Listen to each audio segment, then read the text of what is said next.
I was at the UN General Assembly in October 2023. It was obvious, I think, to anyone who knows anything about the history of Israel and Palestine that this was now going to be used as a justification by Israel for genocide. They were beating the drum of war. The US have vetoed it again. It tells us quite a lot about the fallacy of the international order, the fallacy of the UN system. There is an immediate need for a military intervention to stop the Gaza genocide. Structures, mosques, churches, hospitals, lives, everything is being destroyed, but yet they still hold so firmly to their faith. We can't be free unless Palestine is free. We have been dominated by a colonialist mindset. We are going to be judged.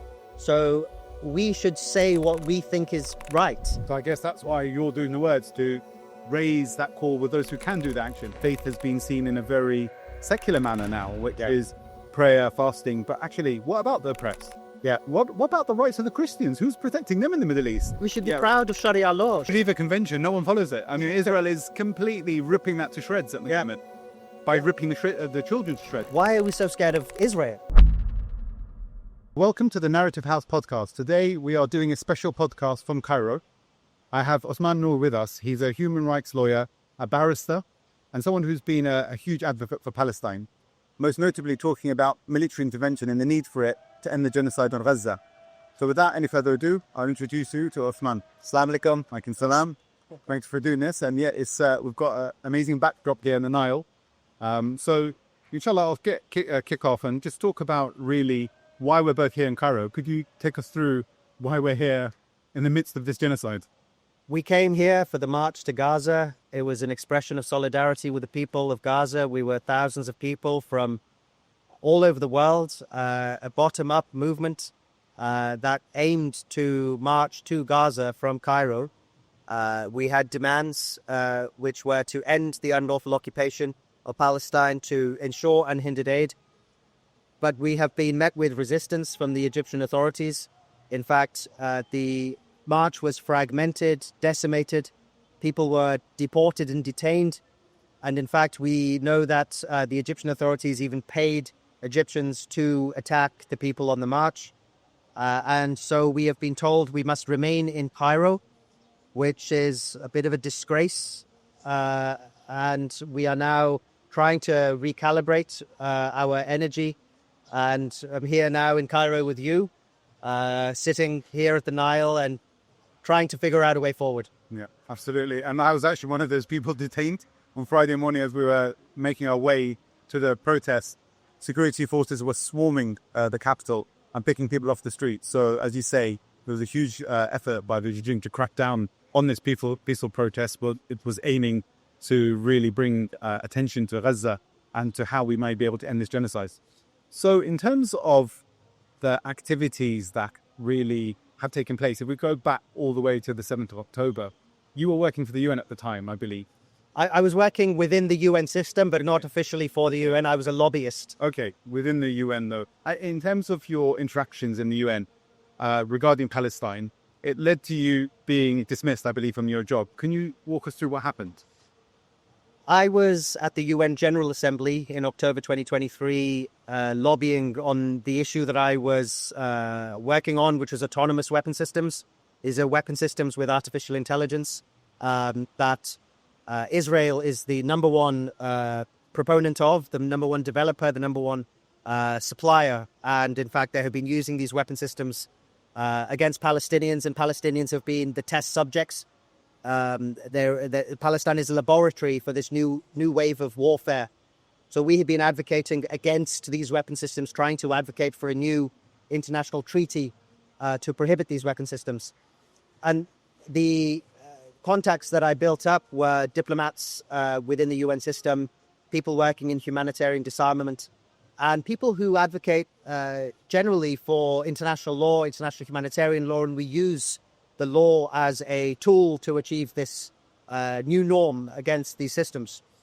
When I was at the UN General Assembly, October 7th attack happened, and it was obvious, I think, to anyone who knows anything about the history of Israel and Palestine that this was now going to be used as a justification by Israel for genocide. And we didn't have to guess that, because Netanyahu told us that that is exactly what they're going to do. And what I found is all of the people that I had been working with who had been speaking out in favor of international law were actually complete and silent. in fact, worse than silent. They were beating the drum of war, supporting Netanyahu and unquestioningly accepting their narrative. So I tried to do something about that by speaking out in my personal capacity outside the United Nations. And I urged my colleagues to speak out. I have been deeply disappointed by the failure of those colleagues to speak out. Some, 12 months later, made some kind of nominal statement. By then, it was far too late. And I think what that suggests is the level of control that the Israeli Zionist narrative has over the United Nations, over even the NGO sector, who were too afraid to speak out. And I think perhaps now only those representatives are starting to realize their mistake, but I don't really have any patience or tolerance for that, because I think they showed their cards, they showed their complicity. Yeah. And I think it tells us quite a lot about the fallacy of the international order, the fallacy of the UN system, the inability of the UN system to actually make meaningful change. Yeah, yeah.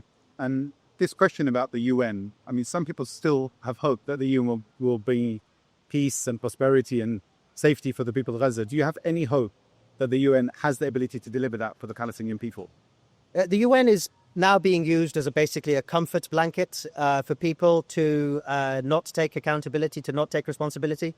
There is an immediate need for a military intervention to stop the Gaza genocide, and that is obvious by any common sense approach to what Israel is doing. We have seen the refusal of the Israeli state to even allow humanitarian aid and actually cutting off foods to starve the people to death. Meanwhile, 20 months of the worst bombing campaign in world history. Yeah. And rather than taking action, rather than saying, okay, we need to stop this, they say, oh, let's wait for the UN to do something. And it's just this way to defer responsibility. And in fact, the UN is basically designed to fail. The only mechanism that actually has the authority to conduct a military intervention is the Security Council. But you've got the state that is actually conducting the genocide in the Security Council. So, of course, that is not going to succeed. And so that's proven by the latest Security Council resolution. I think that's the fourth one in a row. Yeah, where the US have vetoed it again, haven't they? Yeah, and I think everyone knows this. Yeah. But instead of taking personal accountability and saying, well, we need to do something, I need to do something, they just use this UN system as a comfort blanket to say, all right, well, I'll say something at the UN, and then the UN is designed to fail, and people can feel good about themselves because they said something in the UN, but knowing that it was going to be ignored. So yeah. I think the UN has basically become a red herring. It's more dangerous now than it is beneficial. If we extend that to the question about the ICJ and ICC, some people would argue that they also achieve the same objective. Yeah, where they pass judgments, but nothing's actually followed through in terms of any serious measures against this genocidal entity. Yeah, exactly. I mean, the ICJ actually had the power to order a ceasefire way back in February 2024. The ICJ actually found that there is a risk of genocide. They found that there is irreversible harm that is going to take place. They accepted the statements made by the UN bodies that there is genocidal acts going on, and yet they had the power to order a ceasefire and actually didn't. That was a pretty strong sign that they are incompetent at best, or complicit at worst. So the ICJ made that ruling, and yet the genocide is continued. And the same with the ICC. The ICC, after many, many years of seeking arrest warrants, finally made arrest warrants, and yet it's been totally ignored. So what we have is a situation where we have the law of the jungle. There is ultimately no law. You have power, law, an instrument of that, but ultimately raw, brutal military power and an unwillingness amongst those who see it for what it is to actually do anything about it. So it's an abysmal state of affairs. Yeah, absolutely.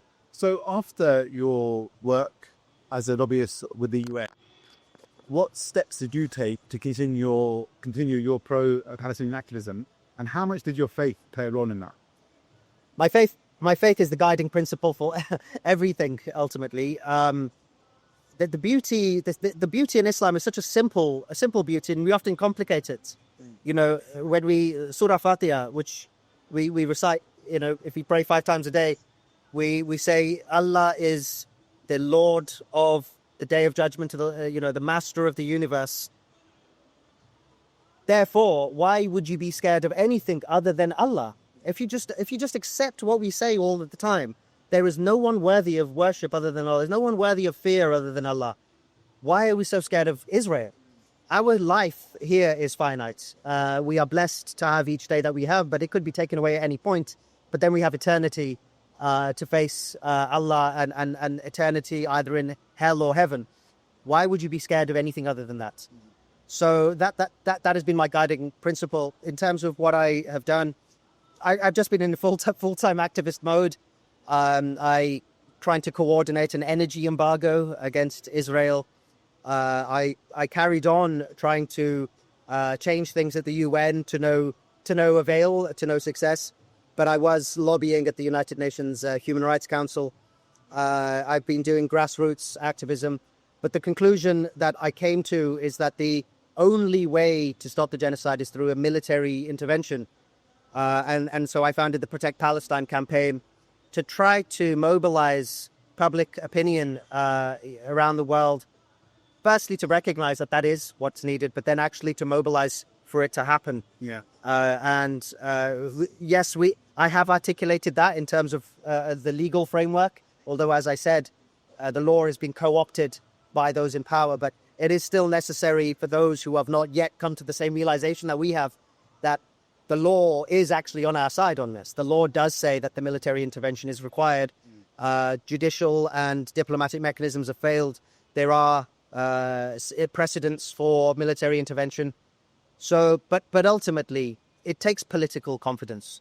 We could go on and on about the law being on our side, but unless there is political courage by the people, by the states, to actually take action, and the law means nothing until that happens. Yeah, absolutely. I mean, it was just something that came to mind when you're talking about the role that faith plays, and the people of Gaza have probably been the best example of that.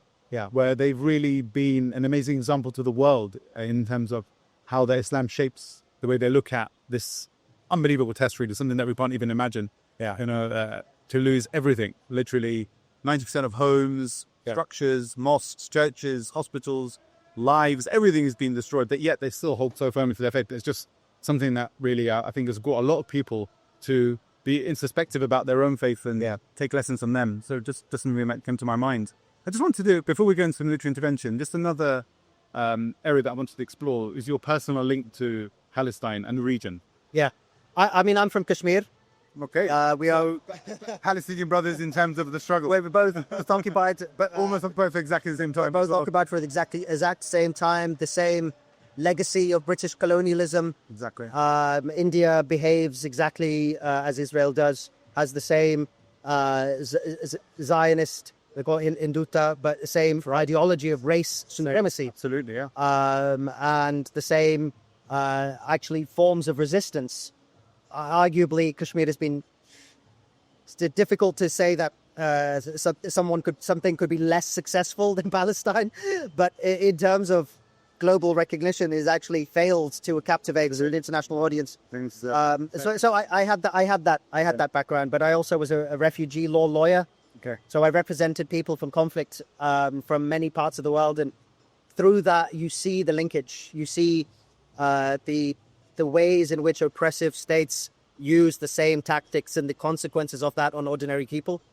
But I do think Palestine now is the center of a spider's web, the highest form of oppression, the most repugnant forms of tactics. Absolutely. And I think many of us feel that we can't be free unless Palestine is free, unless this injustice is dealt with, no injustice can be dealt with. Unless genocide can be stopped, then nothing can be stopped. Yeah. So we have to all come together for this cause.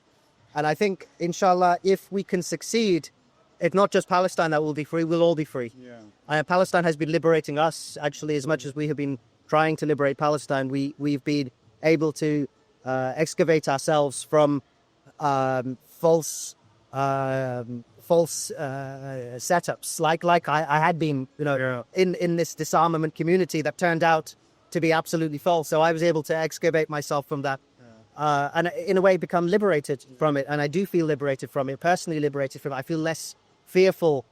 And even that's what gave me my courage to come to this march. I think we all knew that there was going to be risks. But it's probably true to say that there's no other example in history where people have come from so many countries for a single purpose to march. Yeah. I can't think of any other example. There will almost always be, based on your local population, maybe you'll have a few demonstrators. Yeah. But has there ever been a situation where dozens and dozens of countries have sent delegations to a march in a foreign country? I can't think of a single example. I think you're right. I think you're right. So it's quite unique what Palestine has done.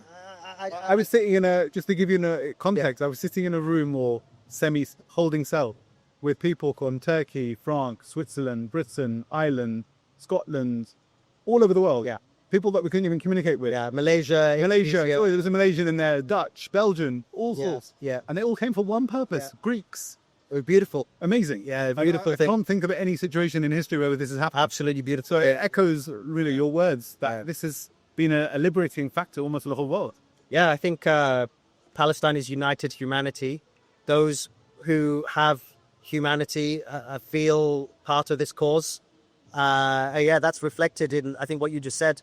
We all came, maybe the first time ever that so many people from so many different parts of the world have come for a particular cause to a particular place. Yeah. And just in terms of your own personal link, did you live in the region at all? Yeah, my wife is Palestinian. Okay, so my wife, we got married a few years ago. We have a baby. We have a baby. We call it occupied on both sides. Alhamdulillah. So I did live in Jordan with my wife for about 10, 11 months. Okay. So you know the area well. You know the cause very well. It's personal to you. Yes, it's personal. It's personal. Okay. In terms of the campaign that you've spearheaded, Protect Palestine. Yeah. Can you just take us through what led you to that movement? I mean, I had been personally advocating for a military intervention for, I think like you as well, for a long time, and realized that there is a lot of anxiety around the idea of a military intervention. People were either thought it was unrealistic, thought it was illegal, thought it was too drastic. And actually, each one of these arguments is false. But, I was personally pushing back as an individual and not getting very far. And I thought this needs to be bigger than me. And I realized there are others that can share this and do share this. So the idea for the campaign was to mobilize all of the others who feel this way and bring others on board and try to make it a targeted pressure point to mobilize states. So, we did a campaign targeting the Hague Group for Palestine. Yeah. So that's 9 states from Latin America, Africa, and Asia. And then to the OIC.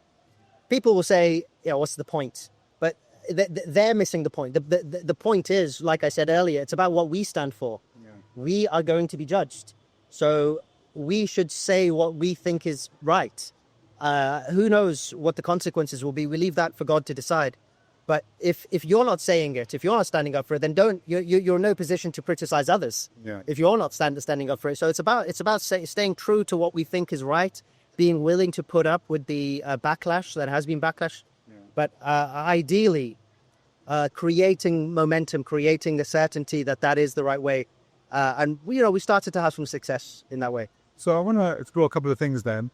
One, when you talk about the pushback, so some people saying it's not realistic. Maybe some people saying it's too drastic. There might be other issues that you face. Can you just maybe talk us through some of those? What are the biggest challenges you faced, and how have you tried to address it? Yeah. So I think the number one criticism that people give is Israel can't be defeated.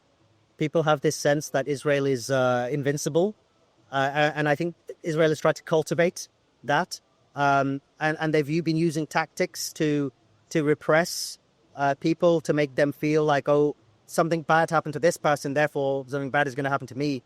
And this has created this aura of invincibility. Yeah. I mean, we've seen just now what Iran has done to Israel, penetrated the Iron Dome, been able to shatter military headquarters of Israel. That's one country. You know, if other countries were to pool their resources to create a coalition, absolutely certain that Israel cannot withstand, a coalition, a broad coalition, like we are here in Egypt. People from all over the world, 6 or 7 states from different parts of the world, actually do have the power. They just need to believe. It's a question of confidence, question of belief. So that's one. Yeah. And the other, I think, is unfortunately a problem in political left-wing circles, where there is, I think, understandably, a kind of tepidness or a degree of being shy about using military force. And I think that, that's reasonable to have that, because military interventions have typically been used by Western states as a form of imperialism. Yeah. But that shouldn't mean that we are against the idea of protection. When you take away armed resistance, when you take away protection, then you just leave an open space for unhinged fascist violence. You need to have an ability to stop fascism. Otherwise, it just succeeds. So I think making that argument to left people who potentially mean well, but not realizing that if you leave fascist violence unchecked, it just takes over. Yeah, it's interesting that in the scenario of Palestine and Kashmir, military intervention isn't on the cards and it's not something put forward. But yet, for a European conflict, or when even there is no threat, like Israel striking Iran completely illegally, but yet Israel has a right to defend itself. But those who are being genocided and being occupied have no right. So the whole framing of the question is wrong. It's because we have been dominated by a colonialist mindset, or we can use arms, and actually in a very unjust way, where, as you said, it's imperialistic in terms of its aims, while a genuine military force there to remove occupation, to protect people, all faiths. This is something Islam not only was a leader in, it's something that it proved for centuries. Well, I mean, Islam, and in fact, I could say this about all of the Abrahamic faiths, essentially. All of the prophets endured persecution, right? Those who have come to speak the truth have been persecuted, and their history, their example is one of being willing to fight against oppression, being willing to unite against oppression. If you're not willing to do that, are you truly practicing the faith? Islam tells us explicitly to stand up for the oppressed. There hadith of Prophet ﷺ telling us we must do that. If you can't do it in action, then do it in words. We can do it in action. We're not willing to go to that. Then that's our problem. So I guess that's why you're doing the words, to raise that call with those who can do the action. Yeah, well, exactly. More than us. Yeah, I'm not a soldier, right? I'm an advocate. Yeah. I mean, the least we could do as advocates is call for the action to take place. If we're not even doing that, then what are we calling for? Yeah. So at the very least, we should be calling for military intervention. Alhamdulillah, we do have soldiers in the Ummah and in outside the kind of Islamic Ummah states who do see this as genocide, who do have militaries, who do have power to actually take action. We should be calling for that. And the interesting thing, you mentioned the concept of this invincibility that Israel has, this, completely fake concept that they're invincible. But it's been shattered even in just one day. The fact that Tel Aviv, the heart of Tel Aviv, the heart of Haifa, which are the only 2 main cities in occupied Palestine, have both been targeted and easily attacked. It's really made them very vulnerable overnight. But yet Iran is holding back, is using a very small amount of its arsenal. Had you, as you said, brought in other players in this, like Egypt, Turkey, Jordan, could you imagine how would this state that's struggling in Gaza? They're saying that Al-Aqsa has been closed the last 2 days. I think we could all be praying Jum'ah this week if all of them move. This is smaller than the Sinai. People don't realize how small Palestine is. Yeah. I mean, the history of Islam, the battles that the Prophet ﷺ and the others went through, small numbers beating greater numbers against the odds because of their faith, because of the courage of their faith. So, if we are to follow their example, we actually do have the numbers. We actually do have the capability. So what is our excuse? So it's not a numbers game, is it? As you say, it's the lack of that intention, the political will, or faith goes action. And faith, actually, it goes back to faith, does it? As you say. And that's because maybe faith has been seen in a very secular manner now, which is prayer, fasting. But actually, what about the oppressed? Yeah. What about the rights of the Christians? Who's protecting them in the Middle East? I always find it incredible that churches are being attacked in Gaza, but where's the Christian world to talk about their rights? Yeah. Umar al-Khattab, when he entered the land of Palestine, he protected the churches. And it's incredible that Islam is the one that's demonized in the kind of establishment media narrative. We this is part of the colonized mindset that we have. You know, international humanitarian law, that is a recent, it's been secularized and drafted. People attribute European states for drafting international humanitarian law. The peak of international humanitarian law is identical to Islamic law on war, codified by Sharia, 1400 years ago. The necessity to make a distinction between civilians and combatants, requirement to use proportionality, do not burn down the trees, do not kill livestock. The famous structures that were given. This is taken. We actually follow them. Yeah. That's the difference. We're proud of it. The Geneva Convention, no one follows it. I mean, Israel is completely ripping that to shreds at the moment by ripping the children to shreds. No one cares. But we should be proud of Sharia law. Sharia law is humane. Sharia law actually has very ideal principles, not only in terms of society, but also how we conduct warfare. Absolutely. So we should be proud of that. And the word jihad, we've become so afraid of using the word jihad, but jihad is a beautiful thing. Jihad is the highest cause that we should be undertaking, both internally and externally. We should take back our pride in calling for jihad, actually. The reason why it's been attacked so viciously is when you have these situations of occupation in Palestine and Kashmir, which require a military force. As you say, jihad is a noble cause, not to go in there and slaughter the civilian population or to destroy civilian life. But actually just to remove the oppression that exists.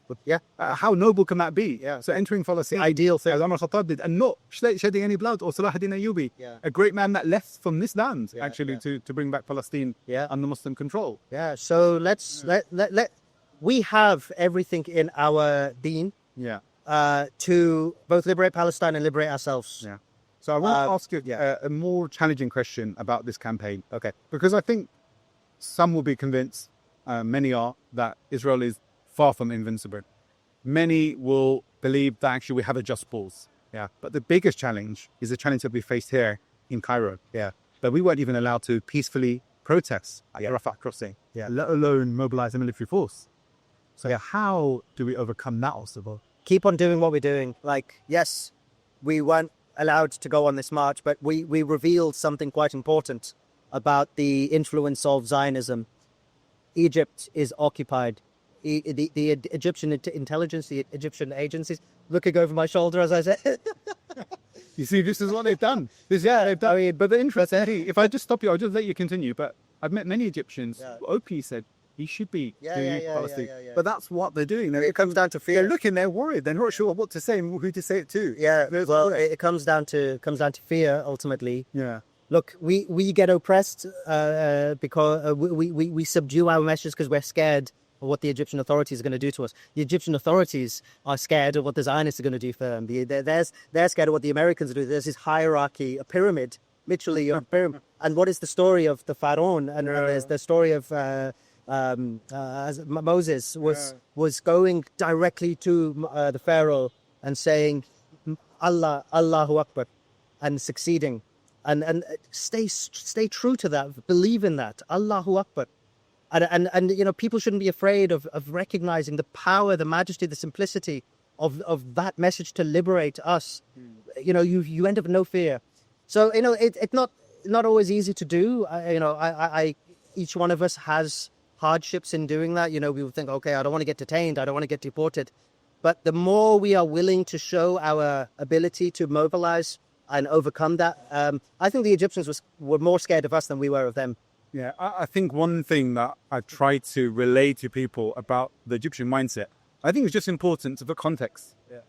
Egypt has gone through 2 failed attempts at regaining power. when I say two, it's one, but they faced it twice in terms of the failure. Yeah, they had a very long dictator in Mubarak, who they managed to overthrow. Yeah, and then they managed to elect their own president, who was more in line with their Islamic thinking and their objectives. And then he was forced out brutally. And as we know, thousands were killed in a matter of a day or two. Yeah. So they had that too in their mindset. Yeah. That's part of their conscience now. If we move, anything like that could happen again. Yeah. And are they willing and can they withstand such an onslaught again as their Indian population? Yeah. I think this is where people find it very difficult to be outspoken. Yeah, I understand that. And maybe it's our fault for not having enough solidarity with them at that time. They may feel abandoned. They may feel like, we tried to do this and we got killed, and where was the world for us then? And they might come out of that feeling traumatized and like there's a thorn in their heart about it. Understandable. I get that. That is partly our fault. But I think now there's a different scenario where we actually do have the international community. We do have states ready to mobilize. And I think hopefully the Egyptian people can recognize they are not alone. The people of Gaza are not alone. People of Gaza won't be alone if the Egyptians are with them, and the Egyptians won't be alone if we're with them. And, we can create that international solidarity, then we become unstoppable. Yeah. What practical steps do you think we can take? If you were speaking to your audience here, and I know you have a big following on several platforms, LinkedIn and on Instagram and other places, and the calling for military intervention actually gained a lot of traction, alhamdulillah, through your work and many other people. But it really resonated, amazingly, with so many non-Muslims as well, which is really powerful that they also adopted that. I think if there was ever a case for intervention, this is the one, that there's global agreement. In fact, I saw an anti-Zionist Jew post something today. It was just, I think it speaks to where the people are now, where he says, waking up knowing that Tel Aviv is being attacked. And he was like, it was the most joyous day and celebrating with my Palestinian friends. That is rare to see a call for military intervention that's coming from from all quarters. So what practical steps would you say we need to undertake? Well, I think if I'm speaking to someone as an individual, I'm just an individual, and I, as you said, was able to create this social media interest. Every person has friends, every person has family, every person has influence and agency. People need to recognize their own power and see that, look around you. Don't wait for someone to tell you what to do. Take action yourself. So, you will have a sphere of influence. I think that, I'm certain the only way forward is if there is a critical mass of people calling for a military intervention. That will, even if you're in a state that is complicit, like the US or the UK, other states will be given courage if they know that the populations of those countries support a military intervention. Cuba, for example, is part of the Hague Group. We want Cuba to feel confident. They will be taken comfort from knowing that so many people in the UK are calling for it, so many people in the US are calling for it. So everyone has agency. We need to use the skills that you have. If you're watching this on social media, then you're probably tech savvy enough to know that, how to use a computer, how to get a message out there. So articulate the message in your Palestine solidarity groups, in your local Muslim or religious, whatever networks that you're a part of, or even if it's a secular network that you're a part of. We need to make the demand for a military intervention, because we have this capacity, I think, as the last couple of years have shown, that if we mobilize for a demand, it does have the tendency to change political course. We may not have seen all the results yet. But look, the ICJ case happened because people were calling for it. The ICC arrest warrants happened. We can talk about whether or not they failed. I mean, they haven't made but we do have the capacity to change institutions. So don't underestimate your own power. And I definitely agree with that. One thing that has been a criticism of this call is that ultimately you can't call for military intervention without talking about political realities and political change. How much do you think that is true? I.e., how much power do the political regimes wield and prevent our armies from being used to essentially intervene in this genocide? We need to, something we say often in protests, we'll say, who has the power? We have the power. The people have the power. Politics is changed when people recognize their own power. So it is literally a question of confidence. If people thought, people say, oh, it's not politically realistic, but that we determine that. We determine what's politically realistic. So it is just about, in an individual level, recognize, as I said, you're going to be judged by Allah. If you are a faithful person, whether, if Christian or whatever, but recognize that they're going to be judged. So do what you think is necessary. But on a political scale, recognize that you have power, perhaps not on a national parliament. You may have power in your community. You may have power in your family. Start having those discussions.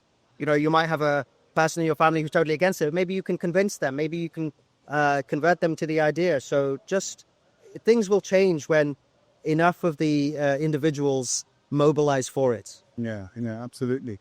And, some amazing things that we've seen here in Cairo and Egypt. You must have seen this viral clip of a nurse, and not just a nurse, who was calling upon the soldiers and pleading with them, crying and saying to them, how can you leave your Islamic brothers and sisters? And it was so sincere. And I thought, isn't this amazing that a non-Muslim nurse from, I think he was Welsh, I believe, has come here thousands of miles away to plead with the soldiers of the Egyptian army to move to protect their Muslim brothers and sisters. He's not a Muslim. He doesn't even understand the basic tenets of faith, but he does know there's something called brotherhood and sisterhood in Islam. And yet we've abandoned that. And, how can we encourage Muslims to adopt that message? Because the fact that we've had so many non-Muslims from across the world, I'm not saying Muslims haven't, by the way, there's been an amazing response. Even the Samud convoy, which we know is primarily made up from North Africa, Muslims from North Africa, they've come here demanding that. But on a whole, as an ummah, it's still been a minority. So again, what message specifically to Muslims? You've mentioned the faith. You've mentioned that we need to call for military intervention to save the people of Gaza. What is your final words that you can share today here from Cairo? La ilaha illallah Muhammadur Rasulullah. That's it. That's simple. Yeah. So remember that. Surah Fatiha. If you are someone who is Muslim and you say, Surah Fatiha, you pray 5 times a day, actually reflect on what you're saying.